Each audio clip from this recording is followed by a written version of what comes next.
আসসালামু আলাইকুম। বিসমিল্লাহির রহমানির রহিম। প্রিয় শিক্ষার্থী বন্ধুরা, আশা করি তোমরা সবাই সুস্থ ভালো আছো।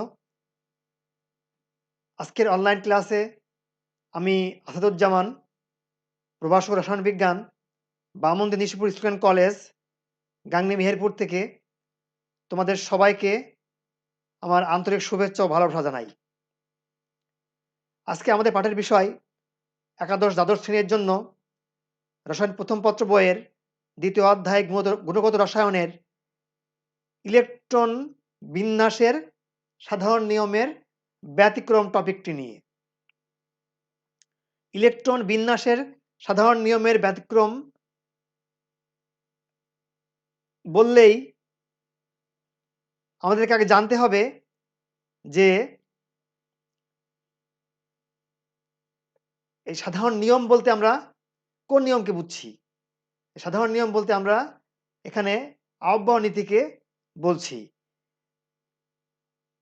অর্থাৎ আহ্বায়ক নিয়মে আমরা যে ইলেকট্রন বিন্যাস করে থাকি সেই নিয়মের এখানে মূলত দুইটি ব্যতিক্রম রয়েছে। একটি হচ্ছে ইলেকট্রন বিন্যাসের সুস্থিতির কারণে ব্যতিক্রম।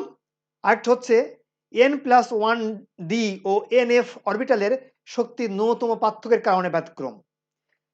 তো এই দুইটি ব্যতিক্রম নিয়ে আমরা উদাহরণসহ বিস্তারিত আলোচনা করব।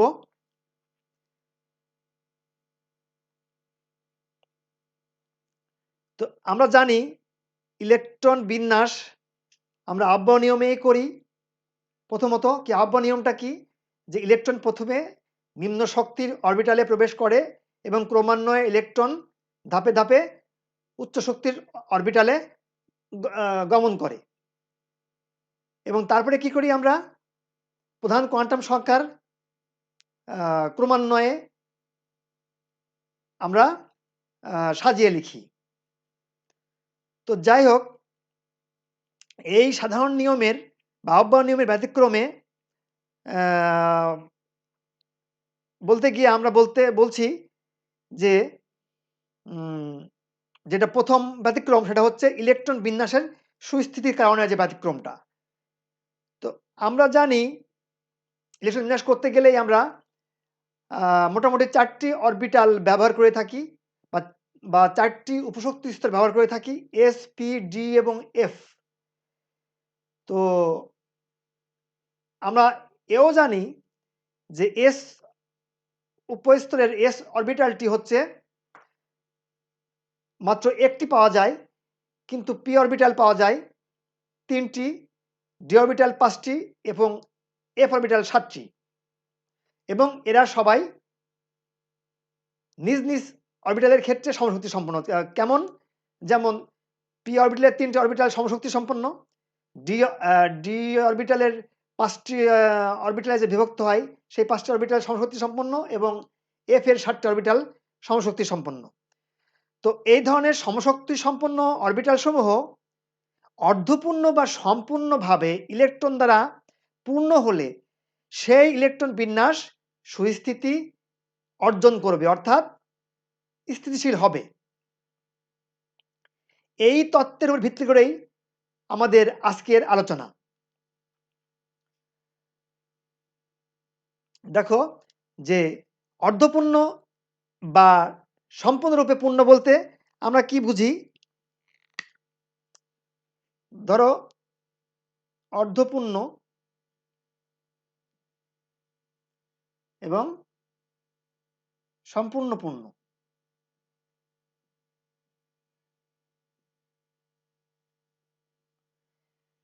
অর্ধপূর্ণ s অরবিটাল অর্ধপূর্ণ হবে s একটি ইলেকট্রন নিয়ে, আর পূর্ণ হবে ২টি ইলেকট্রন নিয়ে। p অরবিটাল হবে ৩টি ইলেকট্রন নিয়ে অর্ধপূর্ণ এবং ৬টি ইলেকট্রন নিয়ে হবে পূর্ণ। d অরবিটাল ৫টি ইলেকট্রন নিয়ে হবে অর্ধপূর্ণ, ১০টি ইলেকট্রন নিয়ে হবে পূর্ণ। f অরবিটাল ৬০টি ইলেকট্রন নিয়ে হবে অর্ধপূর্ণ এবং ১৪টি ইলেকট্রন নিয়ে হবে পূর্ণ। তো এক্ষেত্রে আমরা দেখতে পাই যে s অরবিটালে 2টি মাত্র ইলেকট্রন থাকায় যেকোনো ইলেকট্রন বিন্যাসেই s এ হয় 1টি ইলেকট্রন থাকবে অথবা 2টি ইলেকট্রন থাকবে। আর 1টি থাকলে অর্ধপূর্ণ, 2টি থাকলে পূর্ণ। অতএব এই ক্ষেত্রে আমাদের এই অর্ধপূর্ণ বা পূর্ণ হওয়ার যে ব্যতিক্রম নিয়মটার প্রযোজ্য নয়।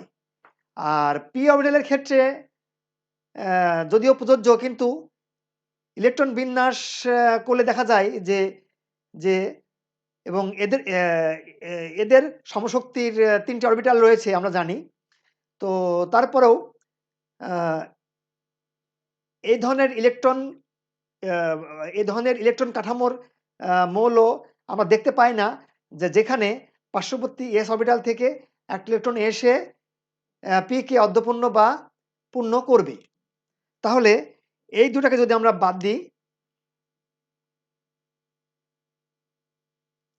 তাহলে মূলত এই d এবং f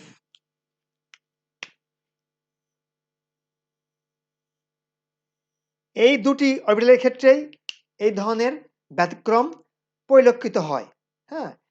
যে সাধারণ নিয়মে d4, d9, f6, f13, হ্যাঁ? d4, d9, f13, sorry, f6 এবং f13, এটা অর্ধপূর্ণ, এটা পূর্ণ, এটা অর্ধপূর্ণ, সরি, এটা অর্ধপূর্ণ হতে 1 ইলেকট্রন বাকি, এটা পূর্ণ হতে 1 ইলেকট্রন বাকি, এটা অর্ধপূর্ণ হতে 1 ইলেকট্রন বাকি এবং এটা পূর্ণ হতে 1 ইলেকট্রন বাকি। এই ধরনের হলে যদি কোনো মৌল ইলেকট্রন বিন্যাসে এই ধরনের কাঠামো থাকে, তাহলে সেই ইলেকট্রন বিন্যাসটি সঠিক হবে না। এক্ষেত্রে হবে কি? তো এদের পার্শ্ববর্তী বা নিকটবর্তী s অরবিটাল থেকে একটি ইলেকট্রন এসে, হ্যাঁ, একটি ইলেকট্রন এসে তোমার d4 কে অর্ধপূর্ণ করে d5 হিসাবে অর্ধপূর্ণ হবে। d9 টা পার্শ্ববর্তী নিকটবর্তী s অরবিটাল থেকে d10 হিসাবে পূর্ণ হবে। ঠিক একইভাবে f6 টা f7 হিসাবে অর্ধপূর্ণ হবে এবং f13 টা f14 হিসাবে পূর্ণ হবে। কি বললাম? যে d4, d5 হিসাবে অর্ধপূর্ণ হবে, d9, d10 হিসাবে পূর্ণ হবে, f6, f7 হিসাবে অর্ধপূর্ণ হবে এবং f13, f14 হিসাবে পূর্ণ হবে। এবং এবং এই ইলেকট্রন বিন্যাসটি সঠিক বলে বিবেচিত হবে পার্শ্ববর্তী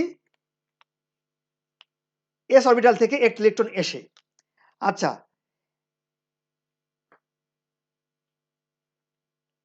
এখন আমরা উদাহরণ দেখলে জিনিসটা আরেকটু ক্লিয়ার হব।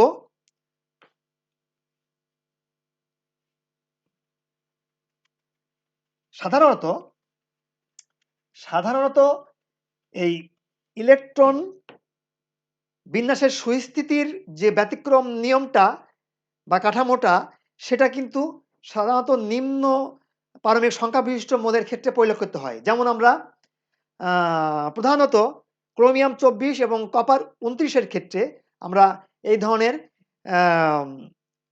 ব্যতিক্রম দেখতে পাই। তো সেটা আমরা এখন কেমন? যেমন ধরো ক্রোমিয়াম 24, হ্যাঁ? Chromium 24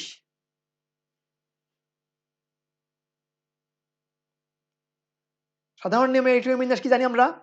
1s2, 2s2, 2p6, 3s2, 3p6,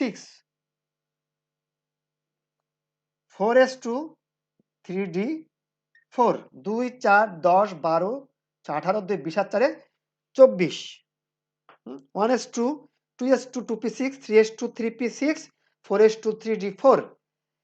আচ্ছা, এটা হচ্ছে সাধারণ নিয়ম বা আহ্বায়ক নিয়মে। তো এটাকে আমরা কি সাজিয়ে দিই, তাই না? তো সাজিয়ে দিলে কি হবে? কোয়ান্টাম সংখ্যার ক্রমানুসারে 1s2, 2s2, 2p6, 3s2, 3p6, 3d4, 4s2।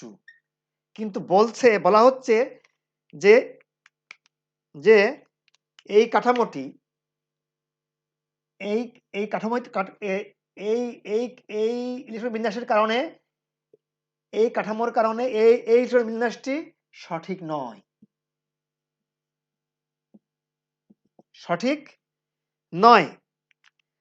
তাহলে কোনটা সঠিক? যে 1s2, 2s2, 2p6, 3s2, 3p6। দেখো, নিকটবর্তী নিম্ন শক্তির অরবিটাল 4s2 থেকে এক ইলেকট্রন এসে 3d4 কে 3d5 এ অর্ধপূর্ণ করে তখন 4s1। এই কাঠামোটি সুস্থিত। এই কাঠামোটি সুস্থিত এবং এই ইলেকট্রন বিন্যাসটি সঠিক।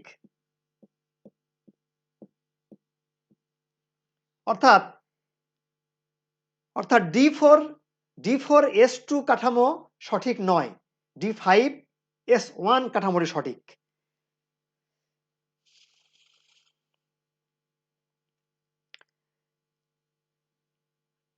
ঠিক একইভাবে আমরা কপার 29 দেখতে পারি। কপার 29,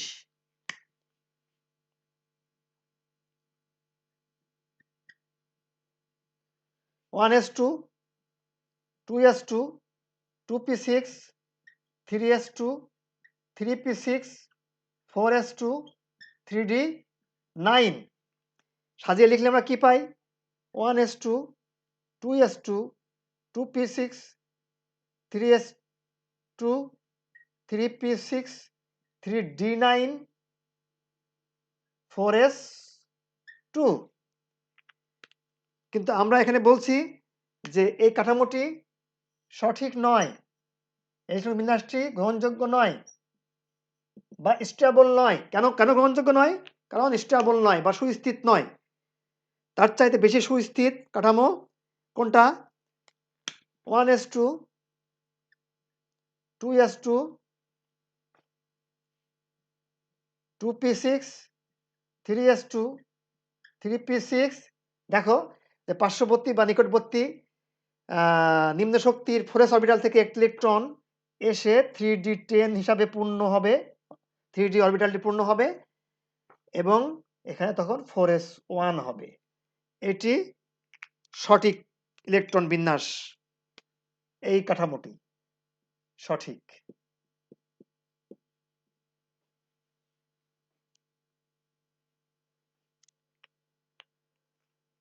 হ্যাঁ, 1s2, 2s2, 2p6, 3s2, 3p6, 3d10, 4s1 এই কাঠামোটি কপার 29 ক্ষেত্রে সঠিক। অর্থাৎ D9s2 এর পরিবর্তে D10 4s1 বেশি সুস্থিত কাঠামো। হ্যাঁ, অর্থাৎ আমরা বলছি যে ক্রোমিয়ামের ক্ষেত্রে D4s2 এর পরিবর্তে D4s2 এর পরিবর্তে D5 4s1 এবং কপার 29 এর ক্ষেত্রে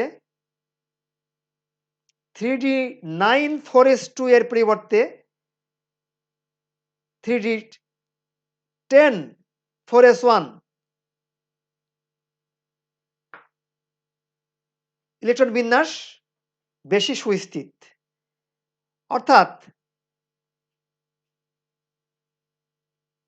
আমরা কি বলতে পারি যে অর্ধপূর্ণ বা সম্পূর্ণভাবে পূর্ণ ডি, আমরা ডি এর ক্ষেত্রে উদাহরণ দেখেছি, কিন্তু এফ এর ক্ষেত্রে এরকমই হবে যে ডি এবং এফ অরবিটালের স্থায়িত্ব বেশি। অর্থাৎ পার্শ্ববর্তী বা নিকটবর্তী s অরবিটাল থেকে একটি ইলেকট্রন d বা f অরবিটালে স্থানান্তরিত হয়ে পরমাণুর স্থায়িত্ব বৃদ্ধি করে বা পরমাণুর স্থিতিশীলতা অর্জন করে। তো এটাই মূলত আমাদের প্রথম শ্রেণীর ব্যতিক্রম ছিল কি সেটা, যে ইলেকট্রন বিন্যাসের সুস্থিতির কারণে, হ্যাঁ, এই কাঠামোর চেয়ে এই কাঠামো, এই কাঠামোর চেয়ে এই কাঠামো সুস্থিতির কারণে, অর্থাৎ অর্ধপূর্ণ বা পূর্ণ ডি অরবিটাল অথবা এফ অরবিটালের কারণে তোমার এই ধরনের ব্যতিক্রম ঘটে। আচ্ছা, এবার আমরা আসি যে দ্বিতীয় ধরনের ব্যতিক্রমে।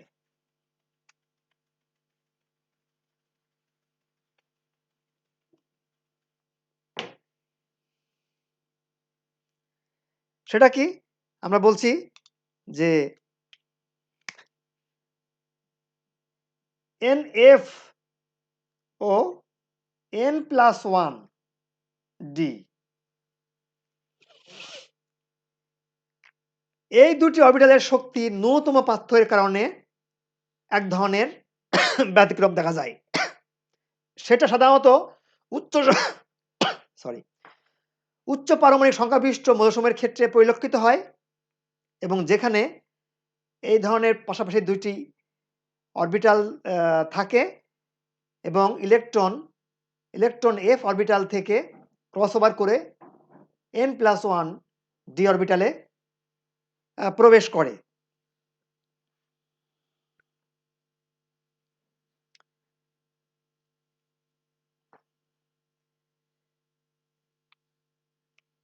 সাধারণত এখানে তোমার 4f ও 5d, হ্যাঁ, দেখো এখানে n এর মান যদি 4 হয় তাহলে আমরা পাই 4f, আর d পাই কি 4+1, তাহলে 5d। ঠিক একইভাবে n এর মান যদি 5 হয় তাহলে এটা পাই হলো 5f, আর 5+1 6d। তো সাধারণত এই 4f ও 5d এবং 5f ও 6d, হ্যাঁ, এই দুটি উপক্ষেত্রের ক্ষেত্রে এই ধরনের, বা এটাকে বলছি আমরা n+l নিয়মের ব্যতিক্রম, সংক্ষেপে, যে এ ধরনের ব্যতিক্রম ঘটে, হ্যাঁ, শক্তির ন্যূনতম পার্থক্যের কারণে। তো খেয়াল করো, দেখো যে এখানে 4f এবং 5d এই দুটি অরবিটালের ক্ষেত্রে, তাহলে n+l এর মান দেখো 4f এর ক্ষেত্রে কি হবে? 4f এর ক্ষেত্রে 4+ f এর মান কত? আমরা জানি যে SPDF, S হলো 0, 0 এর জন্য, L এর মান, P হলো 1, D হলো 2 এবং F হলো 3।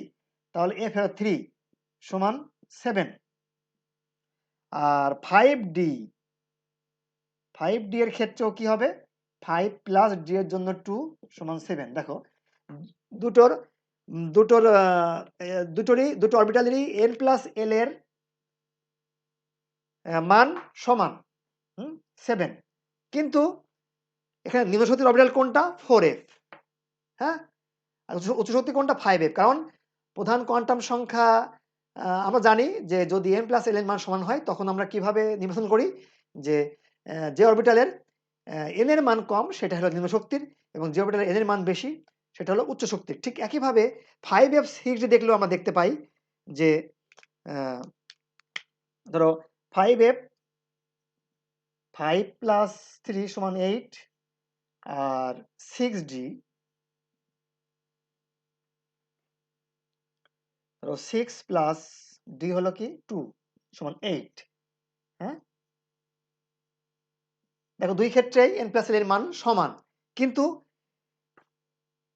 এটার 5f এর 5f হচ্ছে নিম্ন শক্তির অরবিটাল এবং 6d হচ্ছে উচ্চ শক্তির অরবিটাল। কেন? যে 5f এ প্রধান কোয়ান্টাম সংখ্যা n এর মান কম 5, আর 6d তে বেশি 6।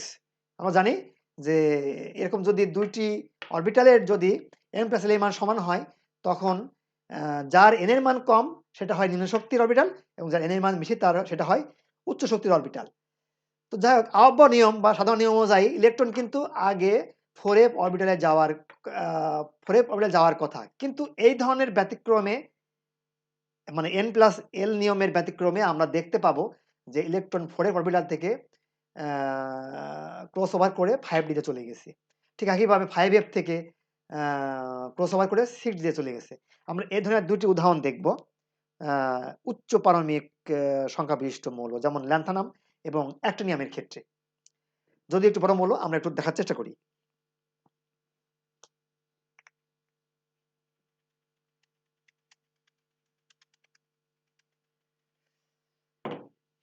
এটা কেমন হবে?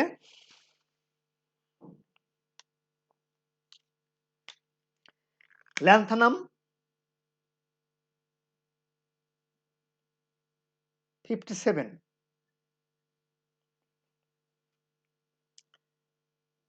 1s2, 2s2, 2p6,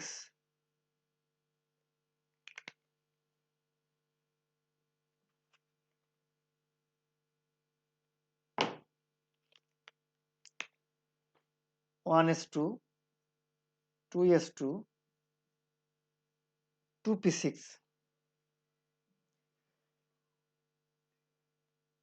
3s2, 3p6, 4s2, 3d10, 4p6, 5s2, 4d10,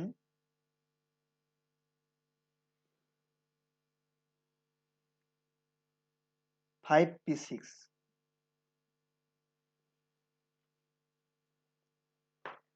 6s2, 4f1। আহ্বা নিয়মে বা সাধারণ নিয়মে মেবি ল্যান্থানাম সাধারণ ইলেকট্রন বিন্যাসটা এরকম, দেখো ঠিক হয়েছে কিনা? 2 2 4 6 7 10 2 12 6 18 আর 2 20 আর 10 30 আর 6 36 38 48 আর 6 54 আর 2 56 57। ঠিক আছে? আচ্ছা, কিন্তু আমরা জানি যে দেখো 4f এর পরে, হ্যাঁ, 4f এর পরেই তার উচ্চ শক্তির অরবিটালটায় আহ্বা নিয়ম অনুযায়ী কি থাকে? 5d থাকে, 5d থাকে। তো এখানে ব্যতিক্রমটা এখানেই কিন্তু, হ্যাঁ, ব্যতিক্রমটা এখানে 4f1 5d এখানে ব্যাপারটা ঘটে। দেখো যে এক্ষেত্রে যদি n এর মান 4 হয় তাহলে 4f, আর তাহলে তার পরবর্তী অরবিটাল, তার পরবর্তী উচ্চ শক্তির অরবিটাল হলো 4 + 1 5d। তো তো ইলেকট্রন এখানে n প্লাস l নিয়মের ব্যতিক্রম ঘটিয়ে, মানে n প্লাস l নিয়মে কিন্তু 4f1 এ যাওয়ার কথা। হ্যাঁ, আমরা প্রথমে আমরা কিন্তু সেইভাবে লিখেছি আহ্বা নিয়ম অনুযায়ী, কিন্তু তা না গিয়ে ইলেকট্রন 4f1 এ না গিয়ে চলে যায় 5d1 ক্রস ওভার করে। ঠিক আছে? এটাই হচ্ছে এই নিয়মের ব্যতিক্রম। এটাকে বলি আমরা যে nf এবং n+1d অরবিটালের শক্তির ন্যূনতম পার্থক্যের কারণে যে ব্যতিক্রম, অথবা এ তোমার এই n+l নিয়মের ব্যতিক্রম হিসেবে আমরা বলতে পারি। আচ্ছা, তো n+l নিয়মটা মেনলি হচ্ছে আহ্বা নিয়ম আর কি। অতএব আমরা আহ্বা নিয়মের ব্যতিক্রমটা শিখছি। যেভাবে বলো তুমি, কথা একই। তো তাহলে কেন এই 4f অরবিটালে ইলেকট্রন না গিয়ে 5 অরবিটালে যায়? সেটা হচ্ছে বলা হচ্ছে যে এই 4f এবং 5d অরবিটাল পাশাপাশি খুব কম শক্তির, তাদের শক্তির পার্থক্য এত কম বা এত নগণ্য যে 4f অরবিটাল থেকে একটি ইলেকট্রন সুইচ করে 5d তে চলে যায়। তো তাহলে ইলেকট্রন বিন্যাসটা কেমন হবে আমরা লিখি আবার, এবার সাজিয়ে লিখি। কি হবে? 1s2 মানে প্রধান কোয়ান্টাম সংখ্যার ক্রম অনুসারে সাজিয়ে লিখি 1s2 2s2 2p6 3s2 3p6 3d10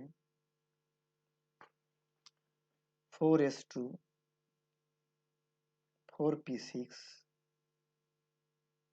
4d10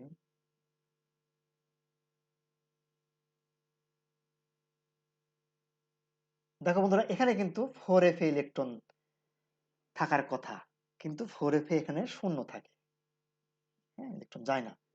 আচ্ছা 5s2 5p6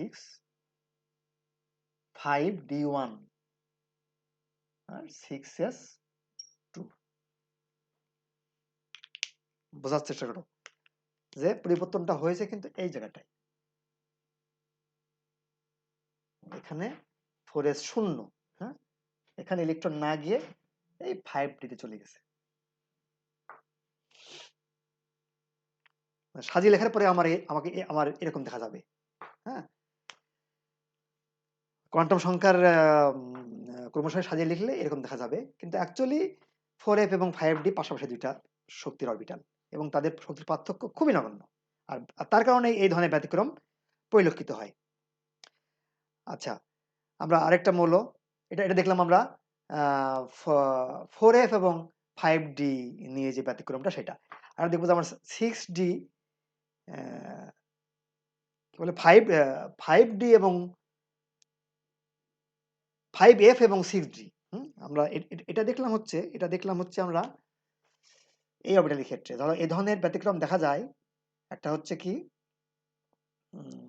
4f এবং 5d, আমরা আগে বলেছি এটা 5d, হ্যাঁ এই ধরনের অরবিটালের ক্ষেত্রে, হ্যাঁ। আচ্ছা এখন আমরা আরেকটু উদাহরণ দেখব যে আরেকটু বড় বড় মৌল, যে 5f এবং 6d, হ্যাঁ 5f এবং 6d এই ধরনের একটা মৌল কি অ্যাক্টিনিয়াম, অ্যাক্টিনিয়াম 89, অ্যাক্টিনিয়াম 89। দেখো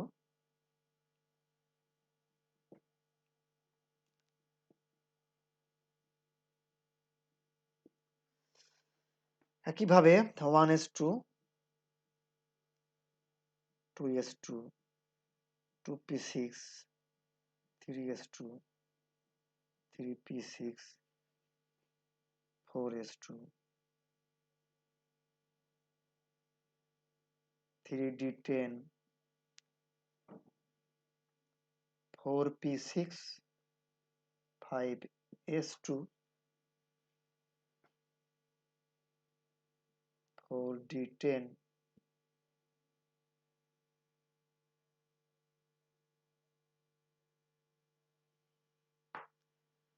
4d10 5p6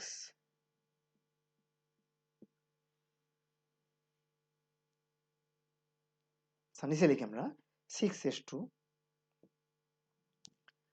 4f14 5d10 6p6 7s2 5f1 5 sorry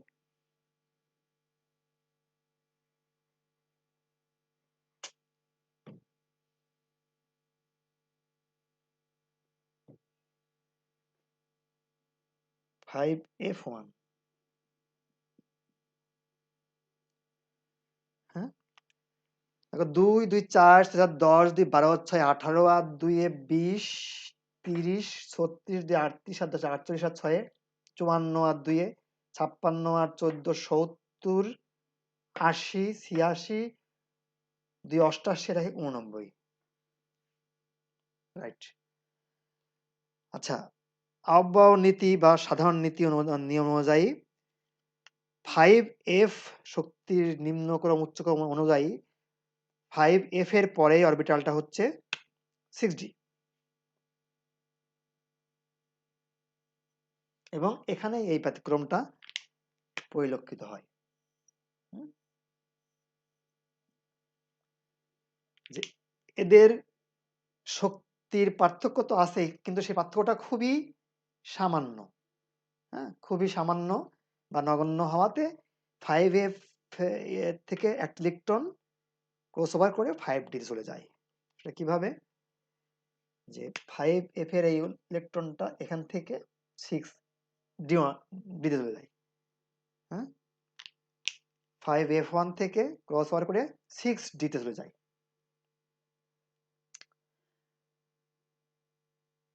অর্থাৎ 5f1 না হয়ে 6d1 হয়। আমরা যদি এখন এটাকে সাজিয়ে লিখি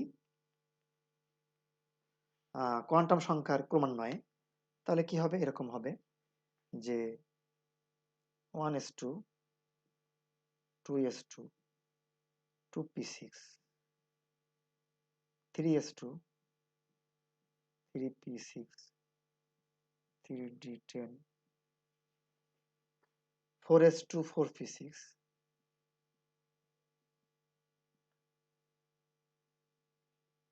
4d10,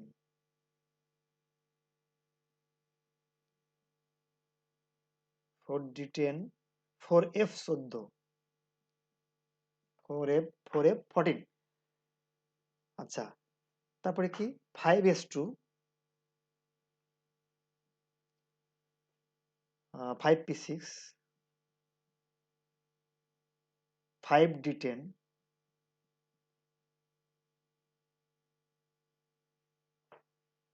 5d10। দেখো এখানে, হ্যাঁ, খেয়াল করো 5d10, এখানে 5f1, 5f এ একটা ইলেকট্রন আসার কথা ছিল, 5f।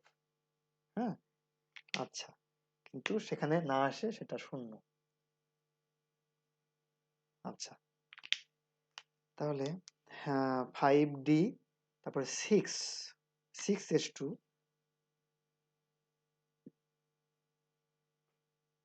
6p6, 6d1 আর 7s2।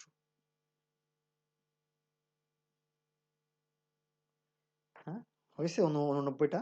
হুম, 2 2 4 10 2 12 হচ্ছে 18, 18 10-এ 28 আর 30, 36 আর 10-এ 46 আর 14, 60 আর 2-এ 62 আর 6-এ 68 আর 78 আর 2-এ 80, 86, 87, 88, 89। হ্যাঁ, দেখো আহ,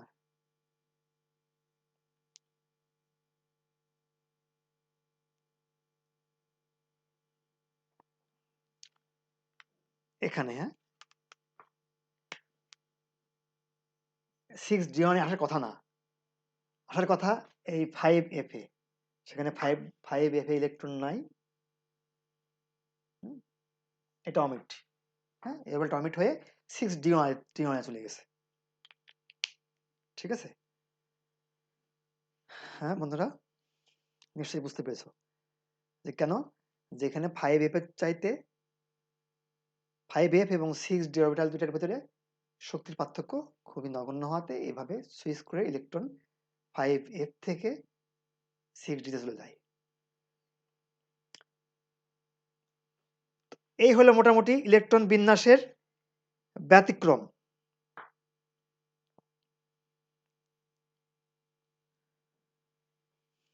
তাহলে আমরা ইলেকট্রন বিন্যাসের সাধারণ ব্যতিক্রমে আমরা মেনলি দুইটা ব্যতিক্রম দেখলাম। একটা হচ্ছে সুস্থিতি বা স্থিতিশীল ইলেকট্রন বিন্যাস সুস্থিতি কাঠামো লাভ করা বা স্থিতিশীল হওয়ার কারণে ব্যতিক্রম, যেটা সাধারণত আমরা ডি এবং এফ অরবিটালের ক্ষেত্রে দেখতে পাই, যে পার্শ্ববর্তী এস অরবিটাল থেকে একটি ইলেকট্রন নিয়ে অর্ধপূর্ণ বা পূর্ণ হয়ে তারা D4 D4s2 থেকে D5s1 অথবা D9s2 থেকে D10s1 এবং তোমার F13s2 থেকে সরি তোমার F6s2 থেকে F7s1 এবং F13 S2 থেকে F14 S1 এই ধরনের কাঠামো লাভ করে এবং ইলেকট্রন বিন্যাসটি সুস্থিত হয় এবং এতে সাধারণ যে n+l এর নিয়ম সেই নিয়মের ব্যতিক্রম ঘটে। যেখানে আমরা ক্রোমিয়াম এবং কপারের ক্রোমিয়াম 24 এবং কপার 29 এর 2টি উদাহরণ দেখেছি এবং সেক্ষেত্রে আমরা ক্রোমিয়ামে দেখতে পেয়েছি যে দেখতে পেয়েছি যে 4s অরবিটালটি পূর্ণ হওয়ায় স্থায়ী। হ্যাঁ, 4s অরবিটালটি কিন্তু 3d অরবিটালটি পূর্ণ বা অর্ধপূর্ণ না হয় অস্থায়ী ছিল। আর কপার এখানে দেখতে পাইছি যে 3d এবং 4s উভয় অরবিটালের ক্ষেত্রেই অর্ধপূর্ণ হওয়ায় সেই কাঠামোটি স্থায়ী ছিল। ঠিক আছে? আমি বলতে চাচ্ছি ব্যাপারটা এরকম, আমি আরেকটু ক্লিয়ার করি যে ধরো কপারের ক্ষেত্রে আমরা দেখতে পেয়েছি ক্রোমিয়ামের ক্ষেত্রে আমরা দেখতে পেয়েছি ক্রোমিয়াম 24 এর ক্ষেত্রে দেখতে পেয়েছি যে কি তোমার D4S2, হ্যাঁ, D4S2, তো D4S2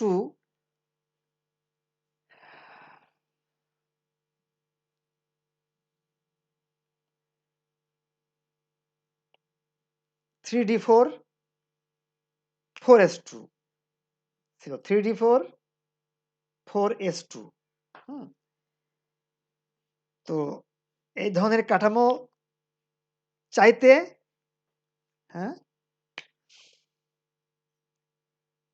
3d5s1 এবং কপার 29 এর ক্ষেত্রে আমরা দেখেছিলাম যে তোমার 3d9s2 এই কাঠামোর চাইতে 3d10s1 এই কাঠামোটি বেশি সুস্থিত হওয়াতে ইলেকট্রন বিন্যাসের ব্যতিক্রম ঘটে। অর্থাৎ আমরা বলছি দেখো যে ক্রোমিয়ামের ক্ষেত্রে দেখো 4s অরবিটালটি পূর্ণ হওয়ায় স্থায়ী ছিল, কিন্তু 3d অরবিটালটি দেখো পূর্ণ বা অর্ধপূর্ণ না হয় অস্থায়ী। অতএব এই কাঠামোর চেয়ে এই কাঠামোটি বেশি স্থায়ী, কারণ এই কাঠামোতে এখানে 4s এখানে 4s 3d9 4s2 4s1। আচ্ছা, কি বললাম আমরা যে এই কাঠামোতে দেখো S2 এটা পূর্ণ হওয়ায় স্থায়ী ছিল, কিন্তু 3d4 এটা অর্ধপূর্ণ না, পূর্ণও না, এজন্য এটা অস্থায়ী ছিল। তো ওভারঅল এর চাইতে এই কাঠামোটা বেশি স্থায়ী ছিল, কেননা যে এখানে 4s অর্ধপূর্ণ আর 3dও অর্ধপূর্ণ, দুইটা অরবিটালই যে অর্ধপূর্ণ এবং পূর্ণ হওয়ার শর্ত, মানে স্থায়ী হওয়ার দুইটা শর্ত, সেই দুইটা শর্তের একটা শর্তকে ফিল আপ করেছে। এজন্য এই কাঠামোর চাইতে এই কাঠামো বেশি স্টেবল। ঠিক একইভাবে কপার 29 এর ক্ষেত্রে দেখো এখানে 4s2 তোমার পূর্ণ, কিন্তু 3d9 তোমার অস্থায়ী, মানে অর্ধপূর্ণ না, পূর্ণও না। কিন্তু দেখো এক্ষেত্রে 4s1 অর্ধপূর্ণ আর 3d10 পূর্ণ। অতএব এটা অর্ধপূর্ণর শর্ত ফিল আপ করেছে এবং এটা পূর্ণ অরবিটাল পূর্ণ হওয়ার শর্ত ফিল আপ করেছে। এজন্য এই কাঠামোর চাইতে এই কাঠামো বেশি স্থায়ী ছিল। তো অতএব আমরা এখানে এই ধরনের ব্যতিক্রম দেখতে পাচ্ছি।